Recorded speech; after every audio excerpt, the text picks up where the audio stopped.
We're going to begin talking through financial planning and the sales forecast. Financial planning is a critical component to managing your business's finances because financial planning is essentially taking all of the information that you have and putting it together so that you can develop your strategic plan, your operational plan, and your budgets. This is what allows you to be able to actually put your business and financial planning into operational effect. So if we're going to walk through financial forecasting and financial planning at some level of depth, and then to the extent that you have any questions or further concerns, please contact me. So starting with financial planning, we'll start with the sales forecast. The sales forecast is really taking a look at what we expect revenue to be or sales to be at some future point in time. Generally, we take our forecasts and we base them on recent sales trends. So we look at how the company has been performing recently, and then we take a look at other extrinsic factors or factors that, as we look into the future, we think might have significant impact on how the business is going to function. So you've got forecasts that are going to be not only based upon our current operations, but also forecasts that look at economic prospects for the region, look at economic prospects for our customers, look at global areas, look at changes in product design, competitive sets, etc., and be able to pull that all together so that we've got a forecast or an expected set of sales. The sales forecast becomes your basis for developing your pro forma financial statements. Pro forma is projected. Essentially, you're looking forward and attempting to determine what the financial statements are going to be in the future, because this is going to give you a couple things. One, it's going to give you the ability to cash flow forecast your business, and from that cash flow forecast, you're going to be able to then take out your capital requirements and your capital structure needs and be able to then plan how to approach the capital markets. And so in this particular case, we're going to be walking through a financial forecast for Unilite, but we're going to start with some of the principal components of the pro forma financial statements. They really are designed to set up our forecast as to what we need for additional funds needed. So this is, as a finance professional, our job is to look at cash flow, remembering that finance is driven by cash, not accounting profits. And so we also want to be able to, at that point, take a look at what additional funds are going to be needed so that we can begin to plan how to access those funds at the time at which they're needed for financing operations. The financial statements are developed off of things starting with the sales forecast. The financial statements consist of, as they would for any accounting set of financial statements, an income statement, a balance sheet, and a statement of cash flows. In many cases, when you talk to business owners or when you talk to folks who are putting financial statements together, or pro formas, they tend to focus on the income statement, and they tend to focus on that income statement as it's driven by accounting rules, particularly accrual accounting rules, as opposed to cash flow requirements. Again, in finance, we're focused on cash flow. We mean, when we say cash flow, we mean the actual cash inflows and outflows, as well as capital requirements needed to be able to keep the business open and functioning. We are not concerned necessarily about accounting profit. And so as a result, when we're putting a set of pro forma or projected financial statements together, we need to do an income statement, a balance sheet, a statement of cash flows. And we're really focused on that statement of cash flows, particularly what cash is being generated from operations and what cash is going to be generated or used in financing and investing activities. So the projected financial statements are really focused on determining how much money the firm needs in a given period and how much money the firm's going to generate. The difference between those two things is our funds required to attain the forecasted assets represented on the financial requirements, or the additional funds needed. And those additional funds needed then go back to our optimal capital structure that we talked about in chapters 12 and 13. So let's take a look at our favorite company, Unilite, And we start with forecasting the income statement. The reason you start with forecasting the income statement is it tends to be, one, the area that we focus on most operationally, and two, it will then drive our financing needs and our balance sheet. So we're going to start with a set of assumptions for Unilite and build these into a financial forecast. So those assumptions are, for the most recent year, Unilite was basically at full capacity. So to the extent that there's anything significant that needs to be purchased to increase capacity, we need to recognize that they're operating at full capacity now, and there may be some capital requirements necessary to expand. Our assumption here is that sales are expected to grow by 10%. So going back to a couple slides to sales forecasting, we would take a bunch of market information being generated by our marketing department, being generated by our sales department, being generated by our product managers, put that together and come up with a sales forecast. And we're going to say in this particular case that sales forecast is saying that sales are expected to grow by 10%. The variable cost ratio, which is essentially the amount of costs that go into each additional product that is, in this particular case, linear with volume, is going to remain steady at 82%. So that's what we saw last year, and so we're going to project that forward to next year. Additionally, we're going to hold dividends constant. So again, going back to the importance of putting all this information together, when we look at our dividend policy, and you've got a various set of dividend policies, if you recall, ranging from a variable dividend policy that's driven by income to one that's a steady dividend policy to one that grows steadily over time, partial payouts. In this particular case, Unilite has adopted a dividend policy which says we're going to hold dividends steady relative to the prior year, whether we needed any additional cash flow or not. We're going to start with the assumption that our dividends per share are going to remain the same as in the previous year. So here's a look at the income statement driven by some of those assumptions. As you can see, you've got net sales have increased from $1.5 billion to $1.65 billion. That's that 10% increase. And because the cost of goods sold has not changed as far as a ratio of 82%, you can see that that's multiplied by that same 1.1 or 10% increase to get you the cost of goods sold going up from $1.23 billion to $1.353 billion. You could also, if there's a change in that cost of goods sold, you can also run it, instead of horizontally like you see here, you could run it vertically, and you would recalculate cost of goods sold off of net sales based upon any changes in your assumption on that cost of goods sold ratio. In this particular case, you would continue to move down to 2017 initial forecast to where gross profit would be $297,000 or $297 million, excuse me. Our fixed cost from operations, excluding depreciation and including depreciation, went up by 10% as well. And the reason that those fixed costs go up, if you recall, one of our assumptions was that we were operating at full capacity in 2016. And so for sales to be able to increase by 10%, our fixed costs are now going to be increased by that same 10% in order to be able to account for the increased need for production. And so with fixed costs increasing by 10%, we've got depreciation increasing by 10%. And if you really kind of take a look at it from a mathematical perspective, you run down the list, and everything down to EBIT has increased by 10% between 2016 and 2017. So EBIT, earnings before interest and taxes, has increased from $130 million to $143 million between 2016 and a forecast for 2017.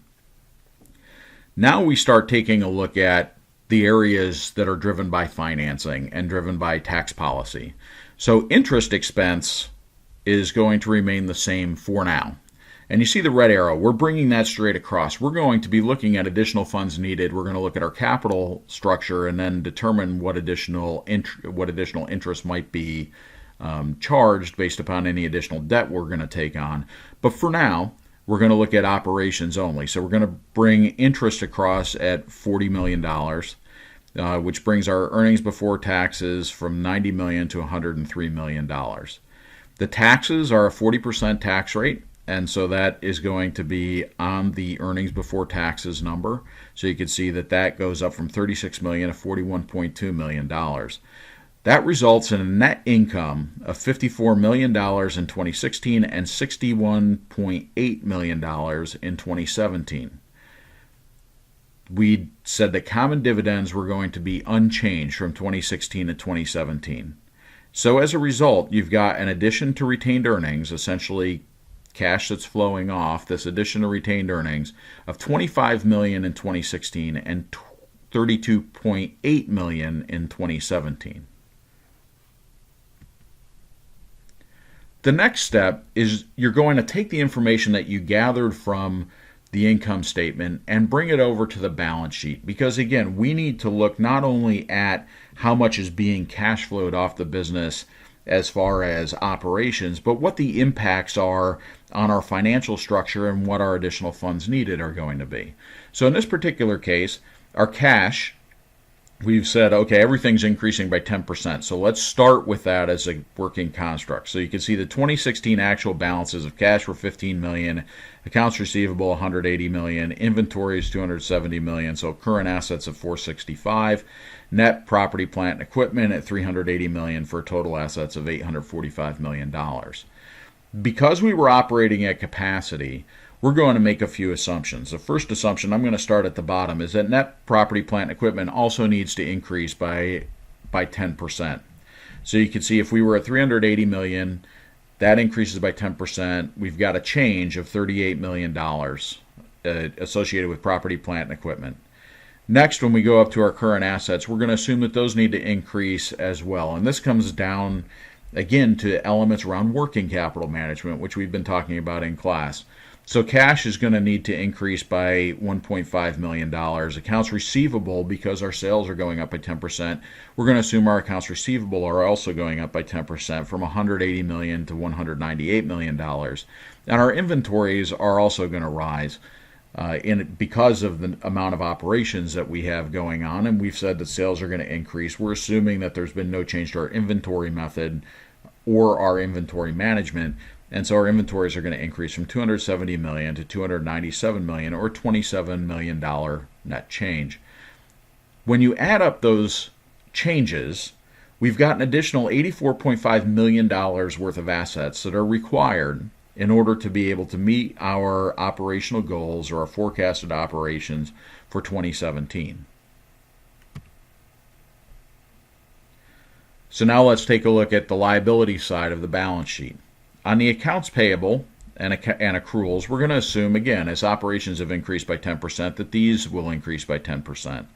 As a result, you see the actual balances for 2016, accounts payable go up by $3 million, and accruals go up by $6 million. Notes payable, long-term bonds, and capital stock remain unchanged, because we haven't gotten into how we're structuring our financial statements yet and what we need for additional funds. So we're going to assume for a moment that in this step that there's been no change to our notes payable, to our long-term bonds, or to our common stock issued. However, we do know that based upon the income statement that we put together, our initial income statement, you've got a retained earnings increase of $32.8 million. So that goes into the retained earnings side and flows down to owner's equity. As a result, you've got total liabilities of equity increasing by $41.8 million. That leaves you with a gap between the assets of $84.5 million increase and the liabilities and equity from operations increasing at $41.8 million.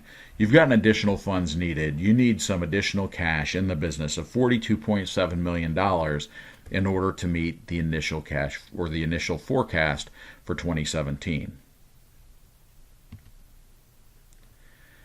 So in step 3, now that we've identified that we've got a gap and that we've got additional funds that are going to be needed in order to be able to meet our forecast for 2017, we're going to try and figure out how to find those various sources of funds.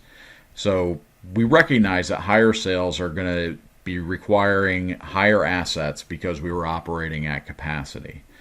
The net asset increase can be financed by spontaneous increases in accounts payable and accruals and by retained earnings. So we've saw, as you look back here, that you've got a spontaneous increase in accounts payable of $3 million associated with the increased operations.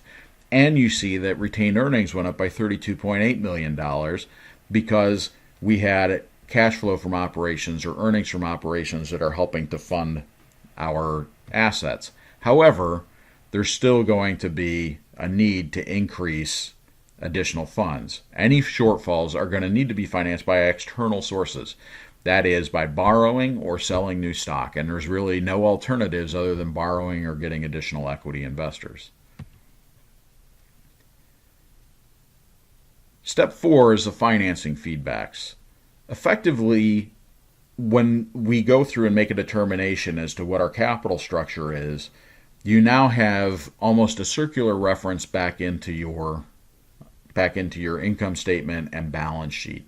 Essentially, we're going to have to look at some scenarios as to how we're going to finance operations and meet the additional cash flow required, and then go back and plug those into our forecasted financial statements and determine what impacts those have on earnings before interest and taxes, on earnings before taxes, on after-tax earnings, on retained earnings, on our interest payments, and on our overall balance sheet and cash flows to be able to make sure that we've actually addressed our additional financing needs. So here's a step through for Unilite on an adjusted forecast of the income statement. So we've got an adjusted forecast where essentially we've said we're going to need to borrow some additional money. So our interest is going to go up. So our interest is going to go up from $40 million to $41.4 million, which results in a decrease to our earnings before taxes of $1.4 million. When you look at that, we then flow that down to taxes, and our taxes go down slightly because our earnings before taxes went down. So we see a net savings or a tax shield for the additional interest of $600,000. So our net income ultimately ends up dropping by $800,000. We're going to issue some additional stock in order to be able to meet the obligations and to maintain our debt to equity ratio. And so that requires us to issue additional stock dividends. Or additional dividends for the new common stock. And so as a result, you've got a financing adjustment of $1.5 million associated with the issuance of the additional stock and payment of the additional dividends. So you then have a decrease to retained earnings associated with the net income decrease because of the increased interest expense and the increased common stock dividends. You have a decrease to the addition of retained earnings from $32.8 million to $30.5 million.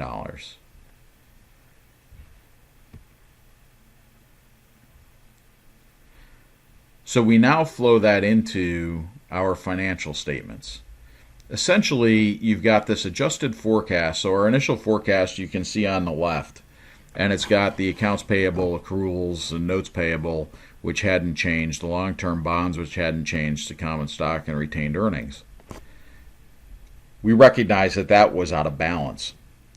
And so we said, okay, how do we get this back into balance? Well, you flow everything across, and we see that we increased accounts payable by $3 million. We increased accruals by $6 million. Notes payable remained the same. Long-term bonds, we took on an additional $9 million of long-term bonds, which resulted in some additional interest, which was shown on the last page. And then we added in common stock 29.2 million shares or 29.2 million of additional common stock was issued, which resulted in an increase in dividends and therefore flowed through to a decrease in retained earnings. Essentially, we had additional financing needs of $45 million, which were offset by decreased retained earnings of $2.3 million to give us our additional funds needed of $42.7 million, which, if you recall, ties back to the amount that is shown here in step 2 down at the bottom where it said we needed $42.7 million in order to be able to meet our obligations for the year. The process of coming up with, should I have this much of additional notes payable, this much of additional accounts payable, this much of additional bonds and common stock, is driven by two factors. One, it's driven by your capital policy and how you intend to have an optimal capital structure for your firm.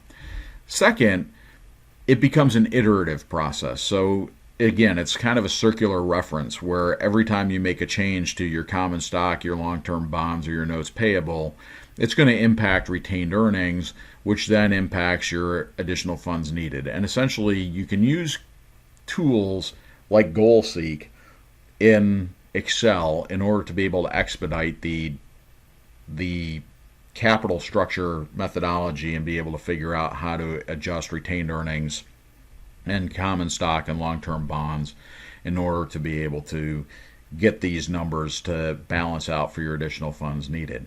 It takes a little bit of time. It's not as easy as it's shown here on the balance sheet or forecasted balance sheet.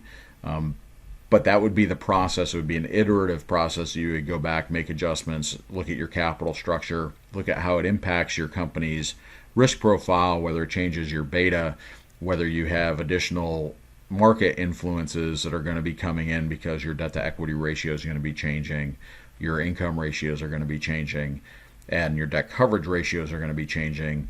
You would need to make those adjustments as well, feed that into your model, and iterate until you found the optimal capital structure based upon your new adjusted forecast that provides you with the additional funds needed necessary to be able to conduct operations. So you can see that these have impact on Unilite Textiles' adjusted ratios. So Unilite walked into 2016 with adjusted ratios with a current ratio of 3.6, inventory turnover 4.6, day sales outstanding at 43.2 days, etc. And we walked through these early in the semester and said, Unilite's struggling a little bit. Once they make these changes for 2017, we look at the ratios again. And the ratios have gotten a little bit better in some areas and are about the same in the others. So the current ratio has gotten a little bit worse. The inventory turnover has gotten a little bit better.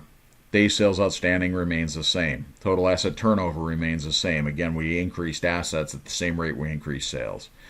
The debt ratio has gotten a little bit better, which indicated that we issued some additional equity and changed the ratios a little bit to give a overweight to equity on our new capital structure. Times interest earned has gotten a little bit better because, again, we've seen some operating leverage flow through and we've took on a little bit less debt relative to equity. The profit margin's gotten slightly better. Return on assets has gotten slightly better, and return on equity has gotten slightly worse, and that's because we overweighted equity as our new financing source.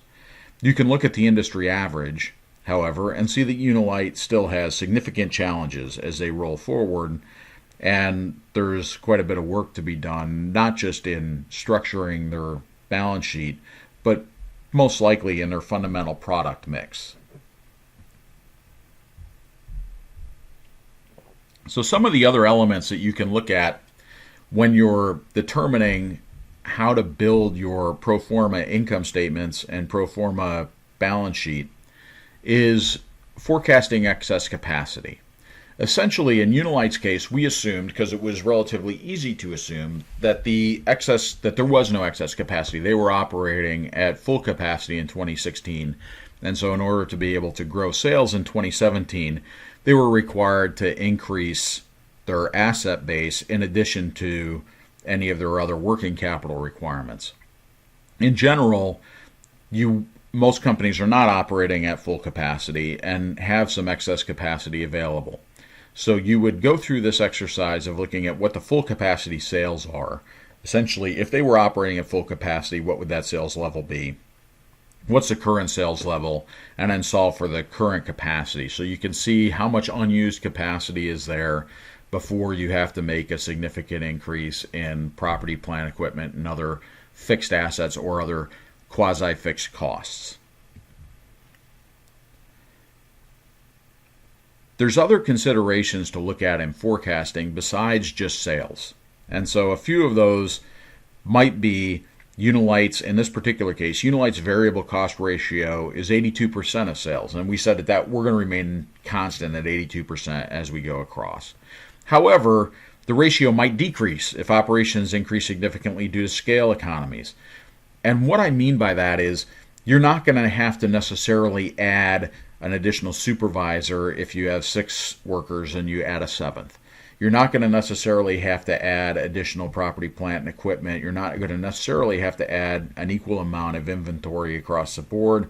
You may have some variable costs that are quasi-fixed or that have some elasticity as you begin to push additional product through the cycle or through the operations. And so as a result, you may be able to see a decrease in operational costs associated with either some elements associated with cost accounting, so allocations of overhead back into costs, or things like I was talking about where you've got fewer supervisors and broader spans of control and are able to leverage a little bit more in your operations. That's going to impact your operational efficiency, which is then going to operate your retained earnings, which is then going to impact the amount of additional funds needed.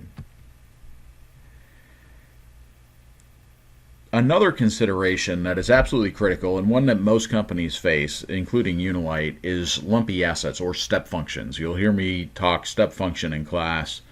And these are assets or liabilities that can't be acquired in small increments, must be obtained in large discrete amounts. And let me give you a couple examples. One example could be, and I'll use the university as an example, you want to add a series of additional classes, or we want to grow from 1,500 students to 2,500 students, so we want to add 1,000 students. The university is set up right now for about a 1,800 student population. So once we get to 1,800 students, all of a sudden we're going to start running out of classrooms, we're going to run out of faculty offices, we're going to run out of residence hall space, we're going to run out of food service space, we're going to run out of employee lounges, we're going to run out of a bunch of things. And we can't just go, well, the staffing increases by 33%, or the buildings can increase linearly. So if we add another student, we can add 1/100th of 1% of a building. You've got to go, okay, I'm getting to the point where I'm packed in here. I've got 1,800 students. I need to build a new residence hall. That's going to be $12 million, and it's a lumpy asset. Essentially, for that next incremental student going from 18 to 1,801 students, the incremental cost for that is $12 million to add an additional residence hall. And so a lot of businesses will work very hard to reduce the amount of lumpy assets that they need to make, or have a high level of confidence that once they make that investment, they're going to be able to get the optimal return on investment for making that lumpy asset purchase. But it's easiest for those of us who are at the university to think about it in terms of the university, where you say, okay, I can get to 1,800 students, and then after that I've got to buy another building. I've got to build another building. I've got to add a significant amount of faculty because my class sizes are getting too large, and those faculty require offices and require faculty support, and then there's going to need to be additional residence halls built. There's going to need to be additional RAs. There's going to need to be additional components that are not a one student equals 1/100th of 1% increase in expense, but that one additional student creates a step function where now it's a multi-million-dollar increase in expense, and you've got to make a determination at that point: do you move forward or not?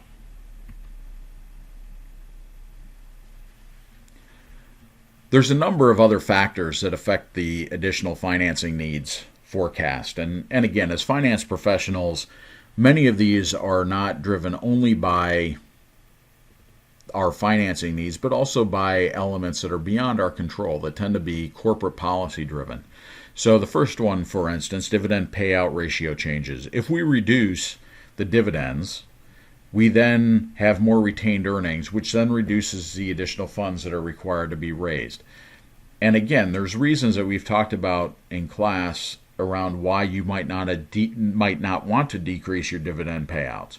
Having said that, it's also in the signaling that the market tends to tends to take from a dividend payout reduction is one that is negative. Having said that, you can see in this particular case, Unilite is improving in many of their performance ratios, albeit slightly, and to cut the dividend payout would not necessarily be a bad thing, and it would reduce the amount of additional stock that would need to be issued and the amount of dilution that's going to be experienced by the existing shareholders. And recall, dilution is a reduction in their ownership percentage. Having said that, that tends to be a policy decision, and that's driven not by necessarily financial optimization, but also by the signals that it will give to investors.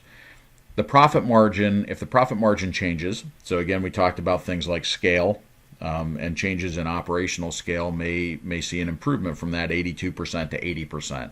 If that happens and retained earnings increase, it reduces the amount of funding needed. So there may be, as you look at your company growing, you're going to want to look for opportunities to manage these areas where you can get some economies of scale, where you can stretch some resources a little bit further, and so be able to then expand your business without having to raise additional financing.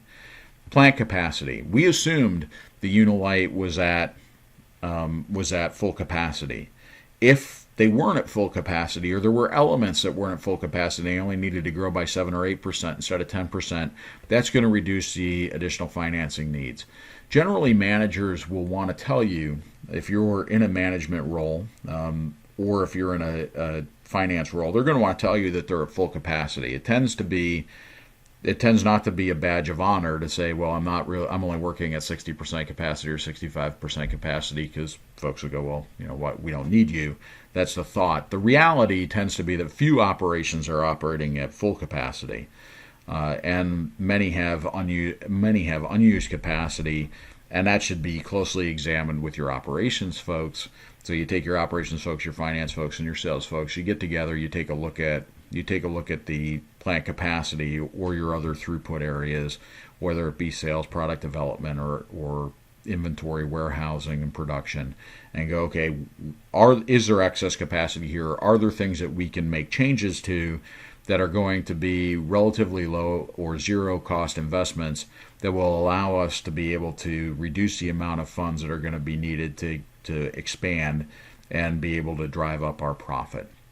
And so those are going to be things that, as a finance manager, remember these middle two bullets as items that you can bring forward to help affect operational improvement and operational change.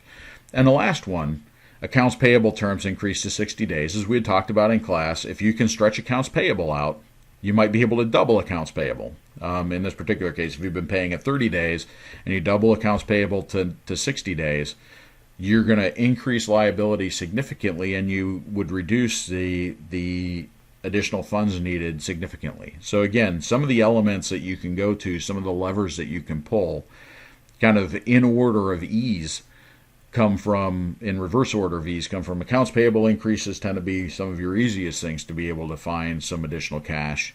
Plant capacity changes, again, normally plants are not operating at full capacity, and so there's normally unused capacity, which tends to be underreported, that you can normally suss out. Profit margin changes, and being able to look at where you can get some additional operational efficiencies and be able to stretch some additional resources is going to be a little bit more challenging, but it is normally doable at some level. And then dividend payout ratio changes are going to be very difficult to affect because of the signaling that occurs. Once we pull the forecast together, we then move to the budgeting and leverage, the financial control. Essentially, this is the phase where you take all the forecasting and all the work that you've been doing to be able to put this together, and you roll it into an operational plan. You essentially go, okay, we've now come up with a financial plan that we feel is viable. We've worked with sales and product and marketing and put together something that we think is going to make sense. Now let's put this into operation. Let's make this real. And so control, and there's elements of control which are, from a finance and accounting perspective, one of where we tend to be seen most by our colleagues. Control is a feedback and adjustment process required to ensure the firm is following the right financial path to accomplish its goals and to make necessary corrections if it's not. And that tends to be driven by the budget. So we will build an operating budget sometimes at the account level for our businesses, so department and account level, and we will hold the departments responsible and department managers responsible for maintaining that budget. The budgets, folks will tend to look at a budget as a very fixed, rigid set of documents. And in reality, as we're going to talk about here in a moment, budgeting needs to be a little bit more flexible than that. If sales forecasts change, or if our additional financing needs change, or if the actuals at the revenue level, or we have inputs into production impact our budget assumptions, then we need to be prepared to adjust the budget. And our organizations need to understand that the budget isn't a static document, but is really one that's designed to provide control. So it's one that is essentially the set of guardrails on the path.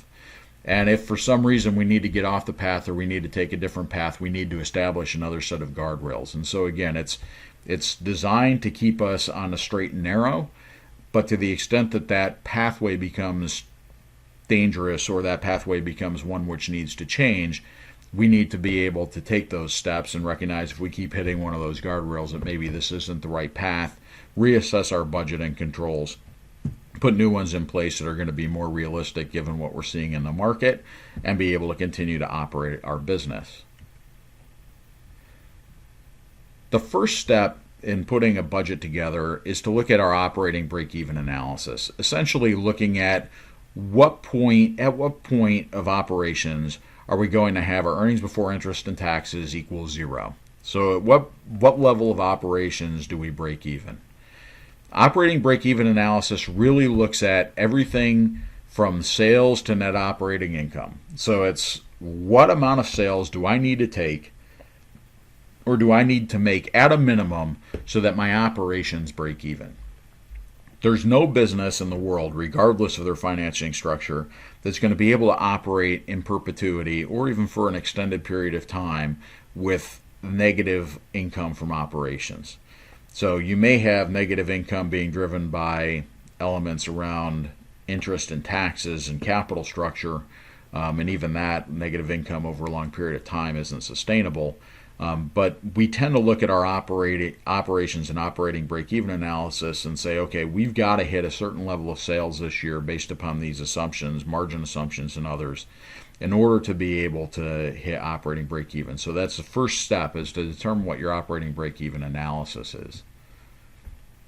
In Unilite's case, we've got sales at $15 a unit of $1.65 billion. We've got the variable costs of at $12.30 a unit of $1.353 billion. So our gross profit, as we saw earlier, is $297 million. We've got fixed operating costs of $154 million. And so our net operating income, our EBIT, is $143 million. This is just a restatement of what we saw earlier when we put together our initial forecasted operating income for 2017. Now we can chart this, and as you know, I like to look at charts and determine where the actual sales break even is. Because you've got elements that are fixed, which is the red line, the total operating cost, which is your fixed cost plus the quantity times the price. And then you've got your total sales revenue, which is the price times the quantity. And the fixed cost is the blue line at the bottom, which shows essentially a flat. That's where you're going to intercept the y-axis. So even if you had zero sales, you're still going to have a certain level of fixed cost. In this case, as we saw here, it's going to be $154 million.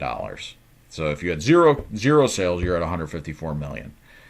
So you can see as you plot this out and you start changing sales from zero all the way through to, let's say, $2 billion or $2.5 billion, you can see where the operating profits and the sales revenues and operating costs are and where they cross. So sales essentially need to be $855.6 million, which represent 57.04 million units in order for Unilite to break even. So you can see here that we've projected sales to be 1.65 billion, but our break even is $855,600,000.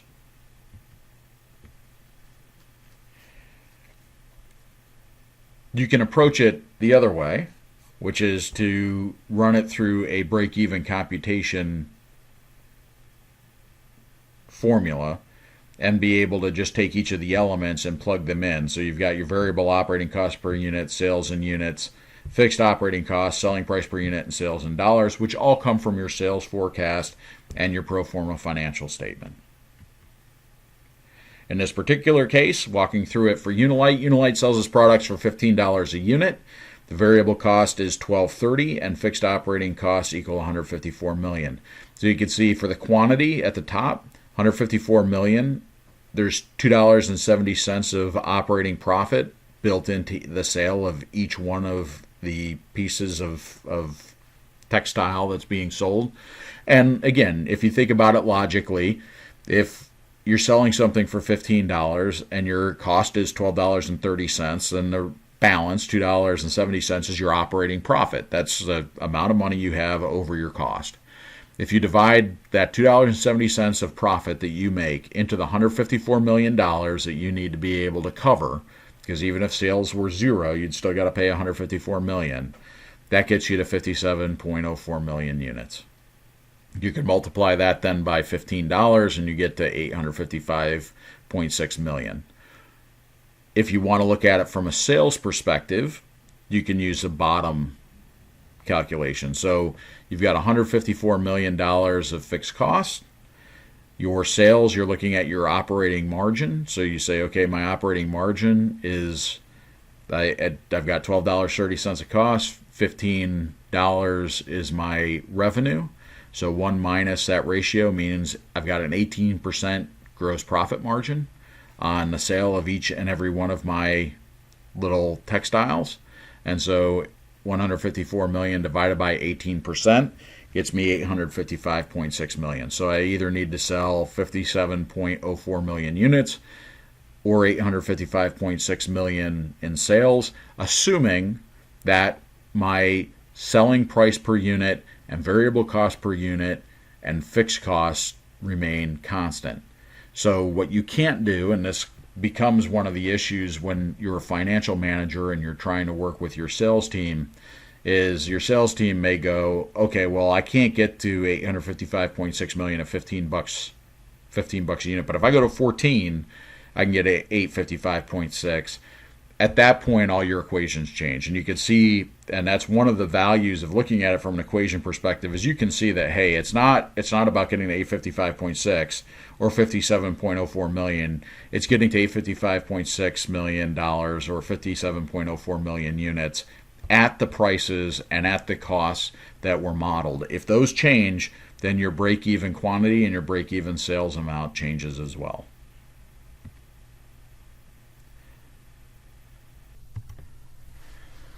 We spent a significant amount of time this semester talking about operating leverage and financial leverage. And these you can see where they start having impacts on your break-even analysis. The existence of fixed operating costs, such that a change in sales produces a larger change in EBIT, has a significant impact upon what your break-even requirements are. The higher your fixed costs, the higher your break-even requirements and sales are going to be.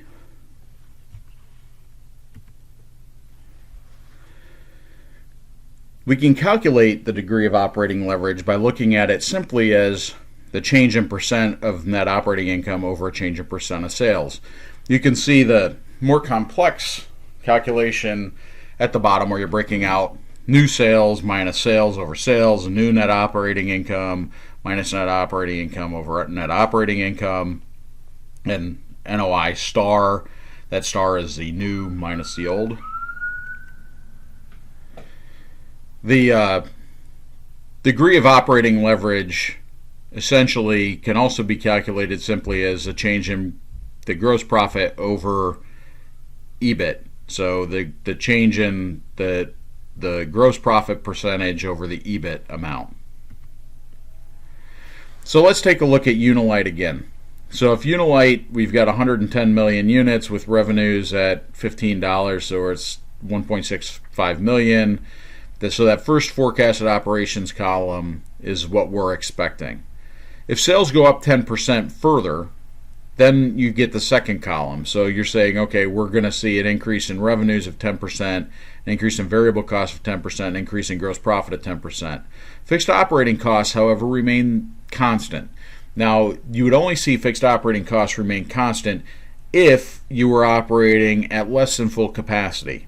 And so again, if you recall, we increased fixed operating costs by 10% from $140 million to get to our forecasted operations level. We're assuming here that if sales are 10% higher, that we're not going to have to increase fixed operating costs any further. So there's no step function increase. As a result, net operating income went up by 20.8%, not 10%, because that fixed operating costs remain constant. So you can see in the unit change section, that didn't change at all. So you went up by 11 million units of sales.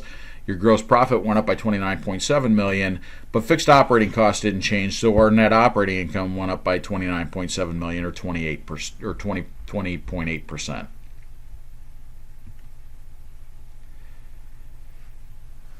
The next thing we would be looking at is a financial break-even analysis. So what's the operating income, the EBIT, the firm must generate to cover all of its fixed financing costs and produce earnings per share equal to zero? So you've got an operational break-even, which is where EBIT is equal to zero. And then you've got a financial break-even, which is where your earnings per share is equal to zero. This allows you to actually cover your financing costs. So the financial break-even in this particular case is at $41.4 million. Now, how do we get there? Well, earnings per share is the earnings available to common stockholders divided by the number of common shares outstanding. And so that's EBIT minus interest times 1 minus the tax rate, because again, interest has a tax shield, minus preferred stock dividends over the number of common stock shares equals 0. So what we're trying to do is essentially solve for that number.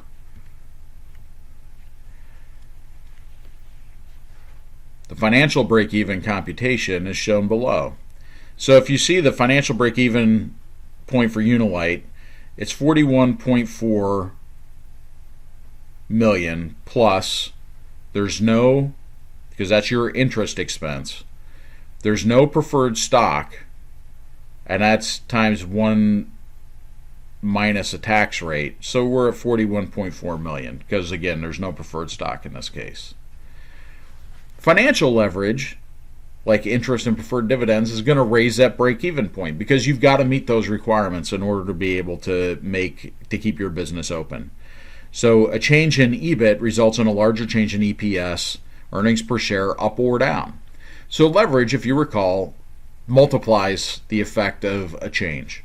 The more leverage you have, just like Archimedes' principle, the further out you are, the more leverage you have, the more you can lift. The more leverage you have, the more you can fall. And in this particular case, when you take financial leverage, which is really driven by fixed operating costs, and you have, or operating leverage, which is driven by fixed operating costs, and financial leverage, which is driven by the use of debt and preferred stock, which create fixed financing costs. The higher your fixed costs are, the higher your leverage is. And the more likely that an increase or decrease in your change in earnings per share or change in sales is going to impact significantly your earnings per share and your EBIT. Again, same type of calculation as it pertains to financial leverage, changes in earnings per share and changes in EBIT.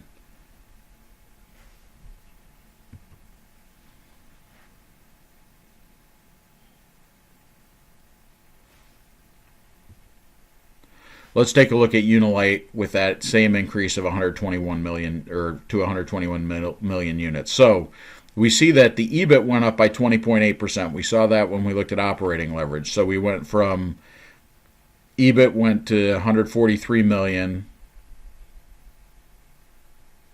as usual.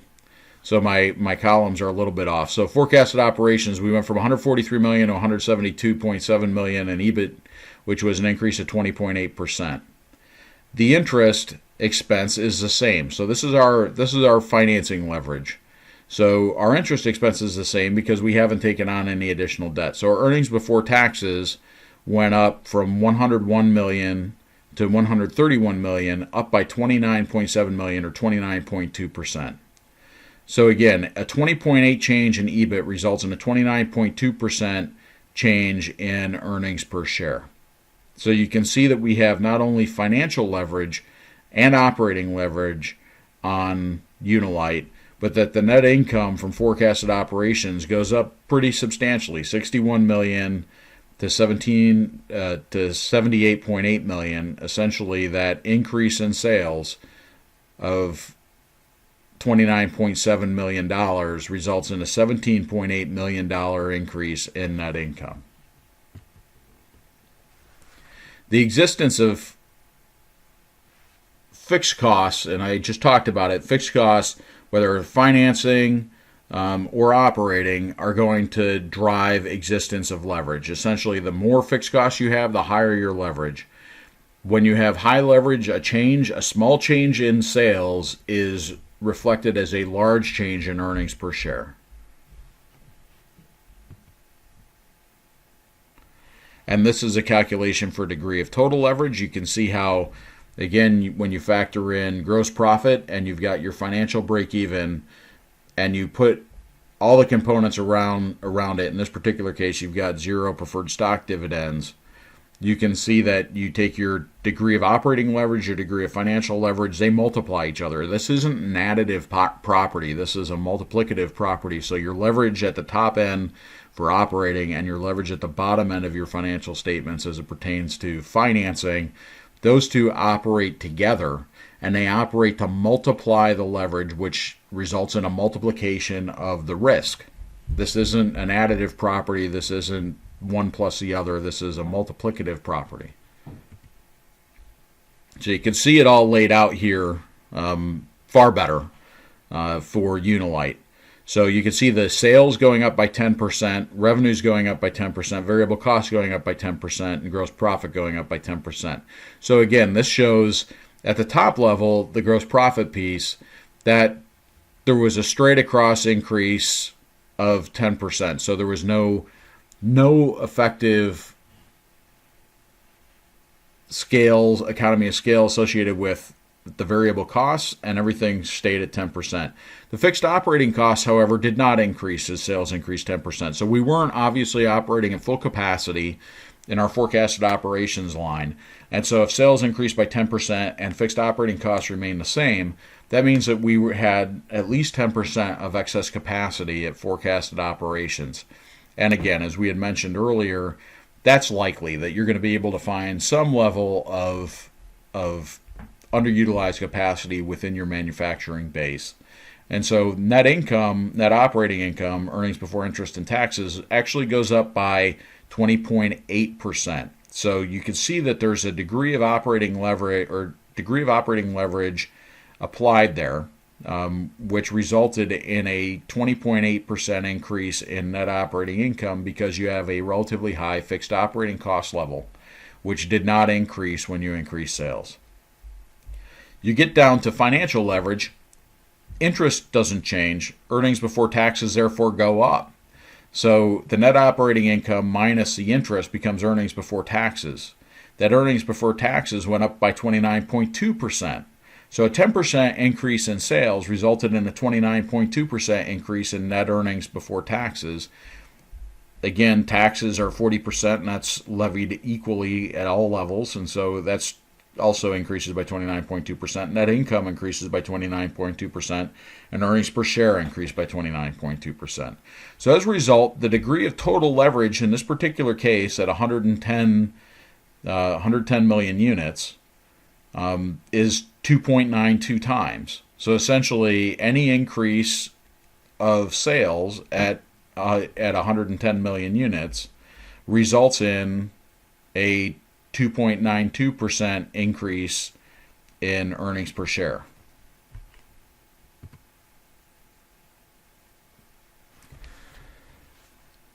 The challenge that you have when you've got a control function or a budget or a forecast is that rarely does anything come in perfect. And so when projected operating results aren't equal to what you expect, and again, the slide here says satisfactory, but really it could be over or underperforming significantly, management needs to reformulate its plans. This says can, and I will sit here and tell you that it needs. You need to be able to take a look at what's actually happening in the market to your customers, to your operations, and to the extent that it's deviating significantly from your operating results, whether that's high or low, you need to take a step back, understand why, and then reformulate your financial plans in order to be able to either take advantage or protect yourself from the changes in the market. If you need additional funds, or if you can't get the additional funds you need to meet sales forecast, and again, this kind of can run both ways. You can outgrow your financing. So you can have such a great year or such a great experience that you cannot keep up with your financing. And at that point, you're going to need to scale back projected level of operations, and you're going to need to operate within the realms or the controls environment that will allow you to achieve those goals, given the additional financing that can be obtained. We've talked about this a bit in class. Banks will tend to loan you money when you don't need it and will not loan you money when you do. And so it's best to plan to raise funds in advance of when they're needed. We talked a little bit about the recession of 2007 to 2009 and the fact that Ford Motor Company was the only one of the 3 U.S. automakers that was able to work its way through that recession without going bankrupt. The reason they were able to do that was because they raised additional financing in 2007 and early 2008 in the form of preferred stock and subordinated debt that allowed them to be able to have enough cash on hand to ride through a recession where the other 2 automakers did not. And so again, raise funds in advance of when they're going to be needed, because when you actually need them, they're going to be far more difficult to find. And any deviation from projections, so as soon as you start seeing, whether it's up or down, changes in your performance, you then need to try and figure out the whys associated with that so that you can improve your future forecasts. Ultimately, your goal as a financial manager is to have as limited a standard deviation of your forecast as possible, so that reduces the risk that you're going to over or underperform your forecast, and that you're going to be kind of dead nuts on your forecast. And that's also going to mean that you're likely to be very close on all your other components. So any deviations that you see in your forecasting, you need to close the loop with, folks, and try and figure out why you had a deviation in your forecast, identify the root causes of it, improve your forecasting methodology and models, and then continue to iterate so that you can get your future forecast to be even more accurate.